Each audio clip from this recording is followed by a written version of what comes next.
fans. We are now in race number 6, NHG Handicap Race, category number 4. 1300 meters is the dispatch of this race. Good luck on your pick 5 tickets.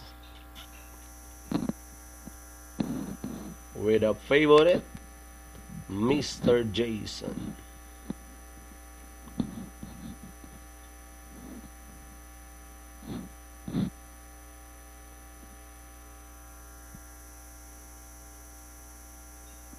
Stand by now for dispatch. Gates open, they're up and racing. World Atlas draws for your lead. Mr. Jason moving up to take second. Then running in between runners is Silver Ridge. Running on the outside, moving up is Ninang Mill as they race towards the half-mile pole. This time, World Atlas leading the field, Mr. Jason in second. Moving up now to take third, Deputy Jazz, Helter Skelter. Then followed by Silver Ridge, Cut. Moving up by the rail, Ninang Mill second last, while T-Bone is bringing up the rear, rounding at the 600.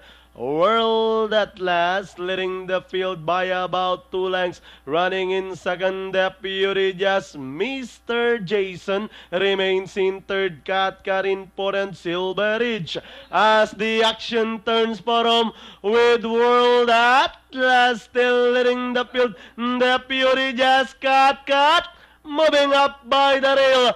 World Atlas, Cat moves up to grab the lead. It's now Cat. World Atlas is on the outside. Deputy Jazz, Silver Ridge, and Mr. Jason with 50 meters.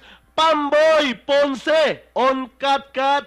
Deputy Jazz, World Atlas, Silver Ridge, and Mr. Jason for your Pentafecta.